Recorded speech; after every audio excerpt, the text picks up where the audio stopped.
The Silent Hill franchise is awesome and always has been, there's no doubt about it. Silent Hill 2 is one of those games you always see on best ever lists, and for good reason, though personally 3 is my favorite. A lot of fans figure this era was the peak of the series, and that it's been downhill from there, but I disagree. I've played every Silent Hill and I've yet to not like one. Silent Hill Homecoming had its problems, but it was still a good game and featured some truly fucked up shit, making it a worthy addition to the series. And Silent Hill Shattered Memories was a brilliant alternate take on the first game. It had one of the most touching stories I've ever seen in a game, and the Wiimote flashlight mechanic was a perfect fit. I even liked the rather pointless Silent Hill Origins, once it got ported to the PS2 and I no longer had to break my fucking neck trying to play it on that wretched little abomination known as the PSP. Fuck handheld consoles. Fuck them forever. Reviews for Downpour have been all over the place. Since no one can seem to agree on whether this game is good or not, looks like a job for the footwear man. The first thing I notice when turning on the game is... corn? What?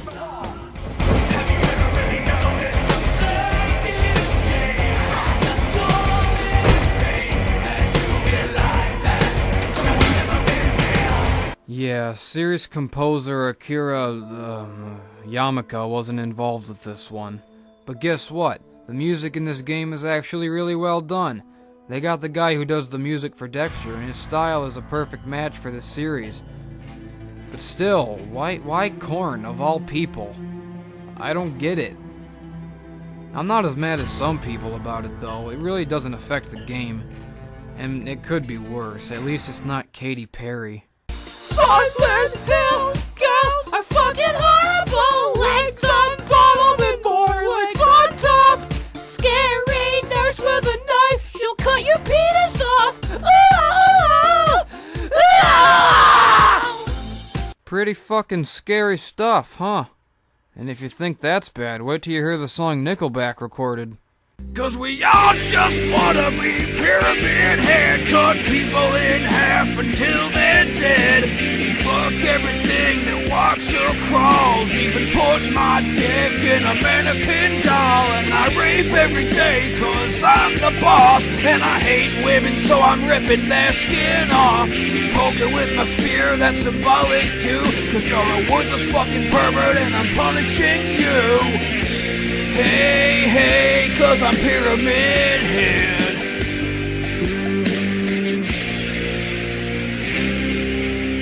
Third example, I don't know, some other bad band.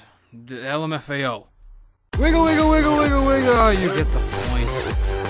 We're introduced to our main character, Murphy Pendleton, who, oh my god. Why does he have to be so ugly? Is that really what he looks like? Look at him, he's fucking hideous. Oh, wait. You don't recognize me, do you? He actually kind of looks like me. Huh.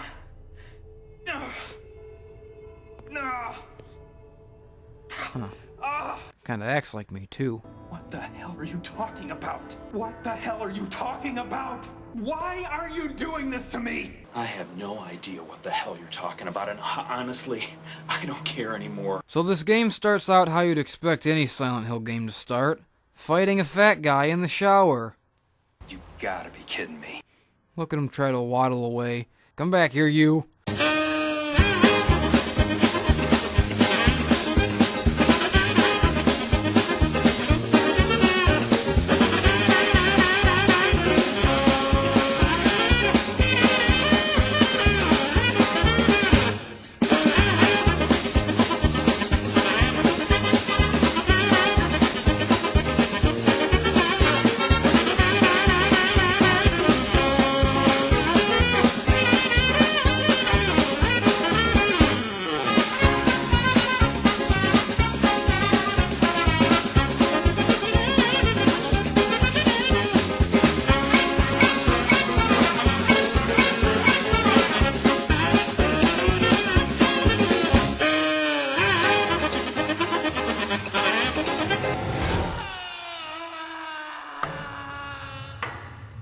Actually, the opening is really fantastically done. It really makes you feel like you're about to play not just a really good game, but a Silent Hill game. Unfortunately, it's not long before the game's many glaring gameplay issues become apparent. For one thing, the game has terrible, terrible frame rate issues. It's constantly chugging and chopping and freezing and fucking itself, and I mean constantly. Look at this shit. I can't believe this game got through testing. It's especially horrible when it happens during combat, but we'll get to that. Another tremendously irritating pain in the ass is the fact that your weapons break from use and you can only hold one weapon at a time. I'm sure their intentions were good. They obviously thought this would make the game scarier and more intense, but it just makes it annoying and needlessly frustrating. A lot of times I'll think I need an item for a puzzle or something, and it turns out to be a weapon, causing Murphy to drop what I'm holding. It's fucking bullshit. I gotta re-drop it and pick it up again. Ugh. Oh, I see. You can't hold two weapons at a time, but stuffing a painting down your pants is totally fine. Makes perfect sense. This game is so realistic. Speaking of finger quote realism, I love how I can never tell if I'm dying or not because every game nowadays has to be finger quote immersive by not having a fucking life bar. Yeah, I got a finger quote for ya. It's my middle finger. I haven't even talked about the biggest flaw of all yet. The one thing that absolutely, single-handedly queefs all over every minute of this entire game. The combat. My god, it's fucking awful. In fact, I have no problem saying this is some of the worst, most frustrating, recalculous combat I've ever seen, not just in a survival horror game, but in any game. Remember when Silent Hill Homecoming tried to focus on making the combat actually playable and, dare I say, fun? A novel concept, I know. It wasn't perfect, but for the most part, it worked pretty well. And of course, people complain about it because it's not like the old ones. Well, I hope you fucking idiots are happy now, because this is atrocious. Let me try to explain the mechanics of every single fight in the game. You find yourself surrounded by enemies. The camera immediately zooms out and starts swinging all over the place as if it's dangling from a rope or something, making sure you always have the worst view possible and can't see what you're fighting.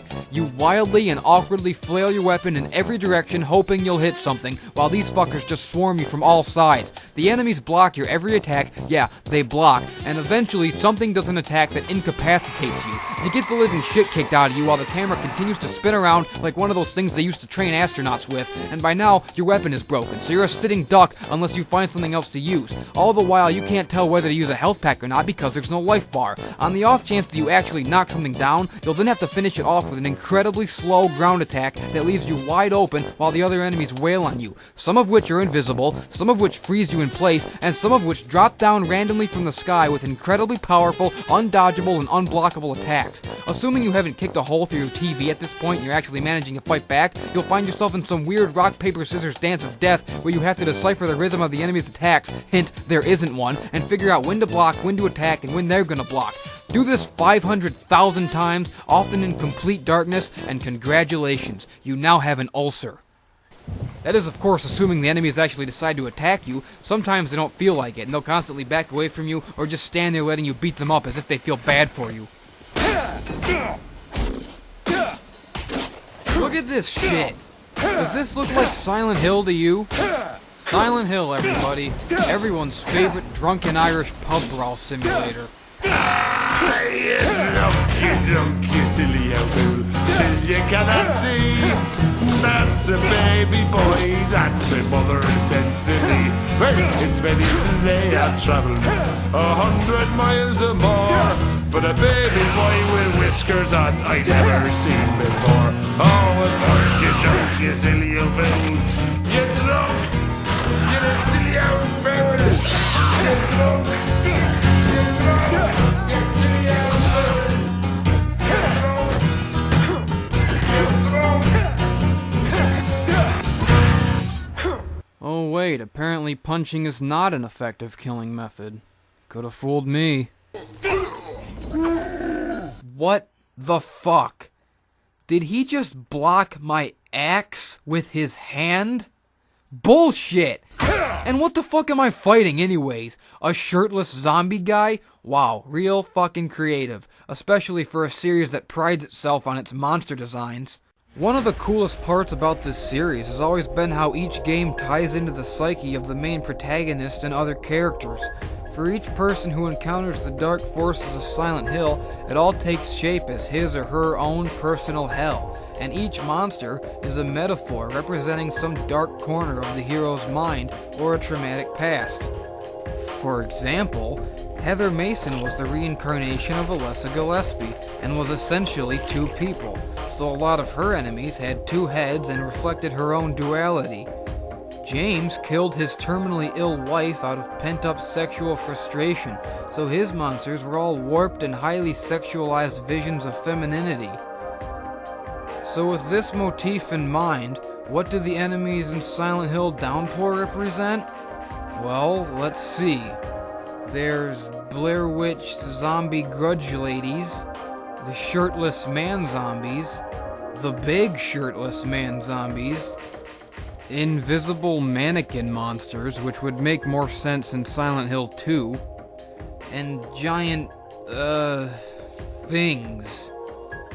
None of these things have anything to do with Murphy's past or personality, with the exception that the male zombies kinda look like prisoners. Get it? He was imprisoned. Girl zombies, boy zombies, and big boy zombies. All basically the same humanoid enemy.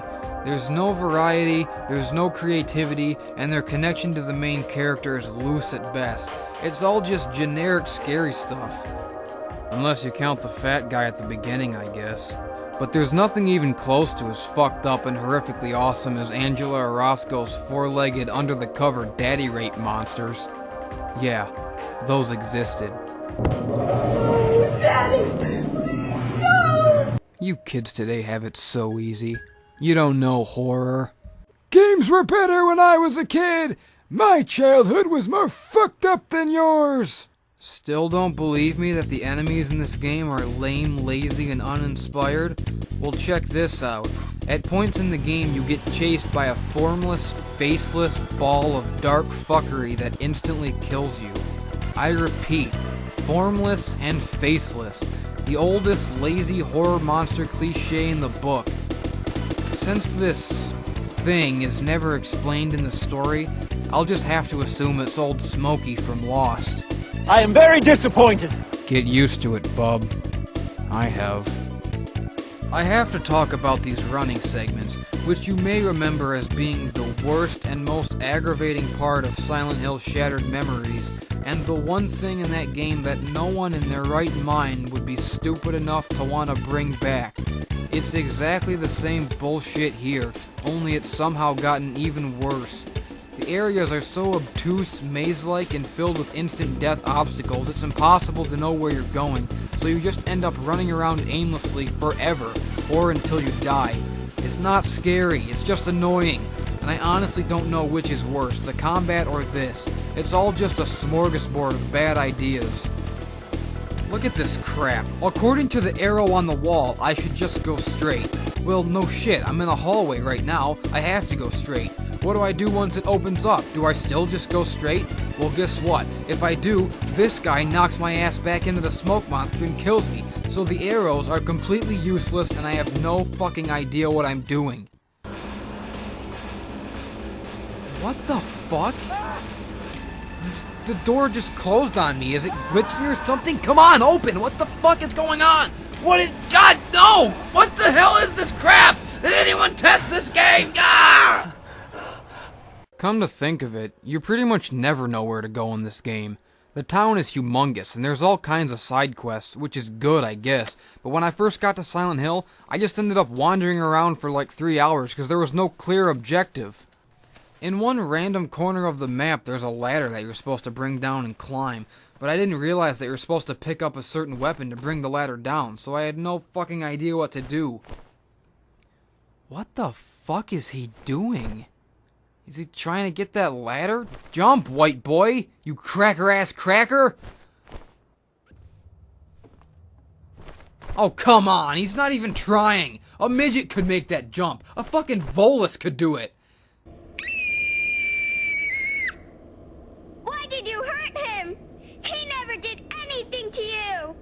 Wow. Somebody give her an Oscar. Charlie! Charlie! No, wait. Give it to Murphy. Oh my god, puzzles! No, anything but stupid fucking puzzles. Have I mentioned how much I hate stupid fucking puzzles? Especially needlessly convoluted ones that make no logical sense whatsoever and have completely asinine solutions. You know, classic survival horror type stuff. I love how Murphy just automatically assumes that he needs to pick up a bunch of blue candles, lower a chandelier, place the candles on the chandelier and light them, then raise the chandelier so that the blue candle light will act like a UV light and reveal invisible symbols drawn on the ceiling, which he must memorize the order of so he can go into the room with the 3 church bells and ring them in the correct order corresponding to the order of the invisible blue ceiling symbols in order to unlock a door. Of course. That makes so much more sense than, say, finding a key. So is there anything I do like about this game? Well, as a matter of fact, yeah, there's a lot I like about this game. The music is really good and there are some scary moments. The game does feel like a Silent Hill game, when you're not glitching, freezing, running, or fighting, that is. Story and presentation-wise, it's all there, and there's a lot of cool little shout-outs to past Silent Hills. The story is actually really well done. Everything comes together smoothly and you really start to like the main character Murphy. That's what frustrates me the most about this game. It has so much potential. You want to keep playing to see how the story turns out, but the horrendous combat and confusing chase sequences make it a chore. Silent Hill Downpour is a downpour, alright. A downpour of poop. Playing this game, you really get the feeling that it could have been something great, but it's bogged down by these major flaws, like turds floating in the punch bowl, raining poo punch all over your parade. Somebody get me an umbrella. I'm drowning in poo punch.